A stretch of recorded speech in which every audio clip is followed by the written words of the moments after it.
Big thanks to Huber Engineered Woods for sponsoring this video. They are the makers of Advantech and the Zip System product line.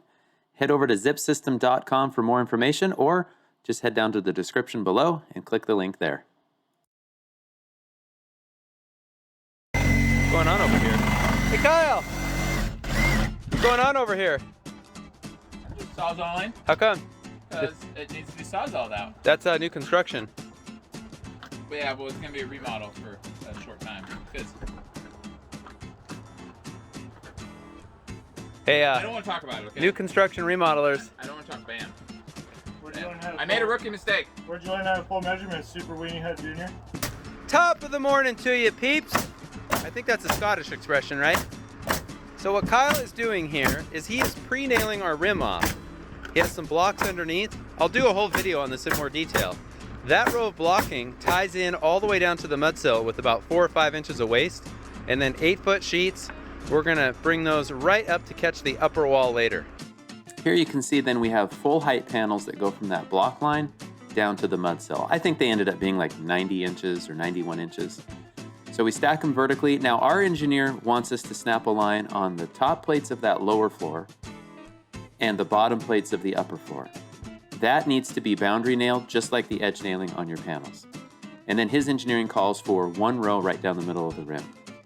I want to point out that I really love this little giant ladder because I can extend it like you see there, and I can also lean it against the wall legally. Step ladders typically are not supposed to be leaned against the wall, but that ladder is designed to do it. Now here's a pro tip. When you're installing the zip tape after the panels are up, set your ladder up in the middle and use 2 rolls. That way you can start both seams as you go, and it just eliminates a little bit of ladder work. Don't forget to roll the tape. The acrylic adhesive requires pressure. Now, as I mentioned in the last video, it's a huge time savings to get that rim installed before you lift the wall. You can do your layout on it, etc. It also eliminates the ladder work of nailing your panels up over the rim later. So what we've done is laid this out. It extends 1.5 inches above that rim. That's 3/4 for the subfloor and 3/4 to split the upper bottom plate. We just tack the sheets to that row of blocking, so it's just like you saw in the previous clip, and then we're gonna route as we go. You also notice that the panel hangs out 5.5 because we're gonna lift that wall and slide it. So you actually saw that in the last video, but here I'm kind of going into a little bit more of the step-by-step. That little DeWalt router, that battery lasted this entire house, and it's at half. It's a FlexVolt battery. The reason why we use the FlexVolt is because we never have to charge the thing. And then I'll put the link in the description to that particular white side 1/4 inch spiral upcutting router bit. Now you might be wondering to yourself, I thought you were supposed to leave an 1/8 inch gap on all 4 sides of the panels, and you're correct. But Zip System has a edge profile along the long edge, so I'm able to butt it tight, so to speak, but that edge profile actually gaps the panel. So the 6-inch on center nailing pattern on my seam is also the same as on that snap line, which is the top plates of that wall. I love these coil framing nailers because I don't have to reload that often. I like to just strategically put a coil like maybe every 2nd sheet or every 3rd sheet, and that way I don't have to go and find nails. I can stay in rhythm. So there's an example of that. That's a row right down the middle of the rim. Nice work, guys. 12 minutes. Then what we'll do is we'll just go from here up to the next wall, which will also be sided, but we'll do that later. Triple air high five. Bam. Did you high five me? I did. I saw it. It's Yeah. a proof in the video. Wait, what was that move you did the other day? It was like, Oh yeah, this. So 12 minutes to side the wall, and then 12 more minutes while Shane teaches Kyle some moves.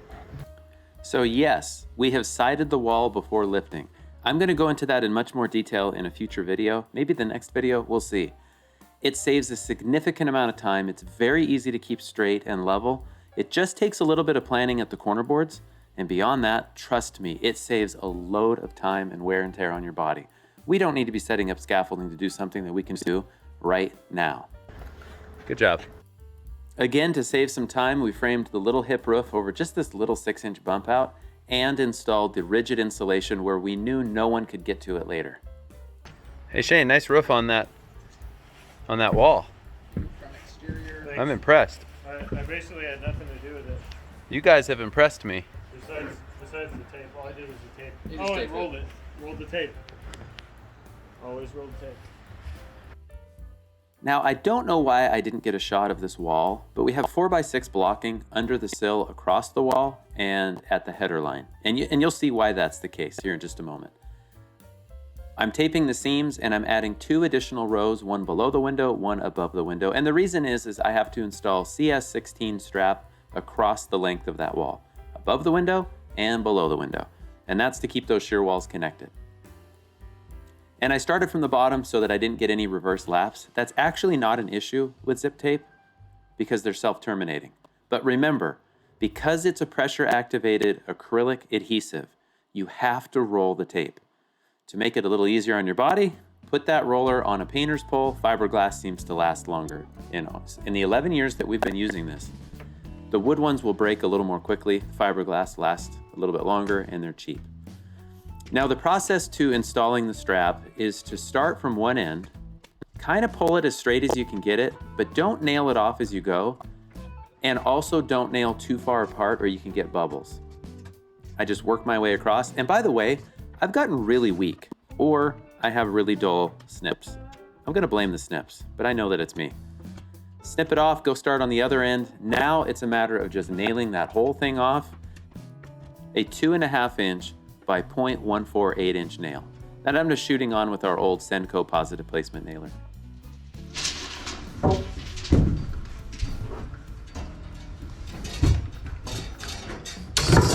Golly. I think I want to use the grinder for that from now on. Now it's just a matter of nailing off the strap. For that, I always use a positive placement gun. I reviewed this one for Journal of Light Construction back in 2012. It's a Senko. It's been great. We've been using guns like this since I think maybe 2001, 2002. It's always cheaper to buy a gun like this than the wear and tear on your body, even if you have a laborer. Just use a gun. It's gonna save you in the long run. I'm 43 and been using these guns for almost 20 years. It definitely saves your body. Just make sure that you're using the right nail. Look at the catalog or contact the manufacturer. I can call the Simpson Strong Tie tech line and within about 5 minutes get an answer. For about the last 4 years, we've used guardrails as our primary fall protection. It's just a lot easier than wearing a harness. I like to install them before we lift the walls because 1, it's safer, 2, it's faster. So here's our basic method. 2x4 uprights, but we put a 2x block, whatever your scrap is, behind it. This gives us a little bit of extra room when we're rolling joists, setting rim, or sheathing the floor.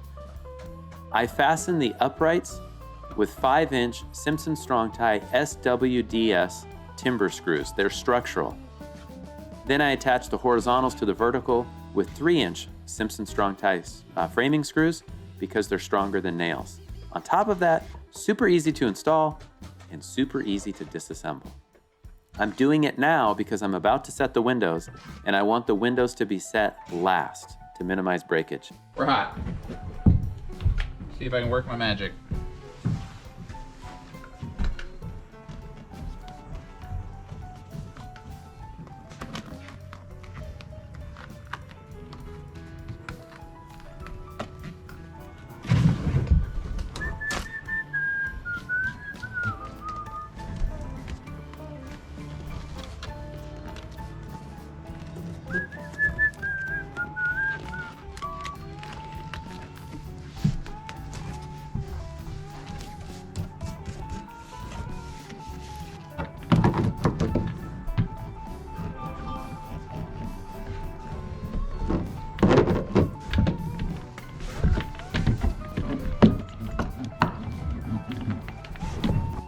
Okay, window setting time. Step 1, caulk the opening. That's the requirement from the window manufacturer, so there I do it. Now, I did make a mistake, and if you've got eagle eyes, you're gonna see it. I had to run an additional bead because I set the window down. I was like, oh, I missed the flange. So let's run a second bead. Now I'm setting the windows in. There's a very specific technique. It's been used for decades. I'm snapping a line across the top. If that line is parallel to the floor and the floor is level, then if my windows are parallel to a level line, guess what? They're gonna be level. Now here's the basic trick. I pull the window up into the corner tight and draw a line around the flange, and then I push it the opposite direction, draw a line, and now I can center it. and that's going to even up my reveal. After that, I make the top parallel to that snap line. Then square the window, and you're good to go. I'm going to show you, because I know some of you are skeptical. Can you really set them plumb level square with decent reveals? And the answer is yes. And I've got the video to prove it. After that, we use 2-inch screws. We've broke a lot of windows over the years, hand nailing around them, especially when you're new and starting out. So we made the decision to switch to screws years ago because, well, I think it is a little faster, but you never break a window. Impactors are a framer's friend. You don't have to wear them all day, just keep them close by. They're like all tools, right? They have their place. Last step is to tape the window and make sure you roll that tape. All right, here's the acid test. I'm walking around. You can see from the last video, we had some walls taller, but basically we're gonna install the rim from here on out. Here's the wall with the 4x6 blocking for that strap. Reason I went 4x6 is way less splitting. There's the rim. In that case, it was LVL because it spanned across. It was kind of a weird 6-inch bump out. Anyway, here's the 2 reveals you just saw, or the 2 windows. How are the reveals? Well, let me show you. I think I just got incredibly fortunate because usually they're super wonky. Just kidding. No, with just a little bit of detail and good sequencing, it's not difficult. And there it is. Now guess what? We don't have to get up on a 2nd story and set windows. And here's how it worked out on that back wall. Again, our goal was to minimize scrap so we can use up scrap for the blocking. Don't forget, by the way, gap your panels. So that's why I've got like a 16 sinker. I tack it through, and you'll see how I do this. Pretty simple. I think these were 42-inch pieces to go from that block line to the mud sill, so very little waste. Tack one corner, tack it. I know I can rotate it on the other end. You'll see it kind of drop a little. There's the gap. It's all gapped. Now you just nail it off. Remember, 6-inch on center on all the edges, 6-inch on center through the bottom plate, the mud sill, and down the center of the rim. At least for us, that was the engineering call out. Now our shear walls are done. Now you're probably thinking to yourself, hey man, you look amazing in those clothes. Thank you. They are true work, and I've got a link in the description. You can save 15% if you click that link. I love this gear. I wear it everywhere, hiking, into the mountains, and at work. I have one set for work, one set for everything else. Anyway, here again is that router with the 1/4-inch white side upcutting spiral bit. Upcutting spiral bit, I think that's what it is. You'll see it here momentarily. That bit has lasted this entire house. It's probably gonna last the next house. Click the link in the description. I make no money off recommending that bit. I think I need to change that. It's an awesome bit. Now, before you tape the panels, wipe them down. I typically keep my gloves kind of rolled up in my bags when I'm not needing them. Just quickly dust it off and then tape. I like to go vertical. I kind of smooth it out with my hand first just to get rid of wrinkles. I run the verticals first and then I come back with the horizontals. One of my goals, besides no wrinkles, is make it straight or straight-ish. And that way it doesn't look like it's a sloppy installation. If it looks sloppy, then people are gonna wonder about the rest of your workmanship, and no good comes from that. Oh, and what is the last thing that you always, always, always do? You guessed it, roll the tape. It's pressure activated, roll the tape. Your hands are not rollers. Roll the tape. So Shane thinks he's Mr. Funny Man. I'm gonna nail the brakes. He's gonna get right on me. Watching out for that honey bucket. Got him. Got him. You're following too close.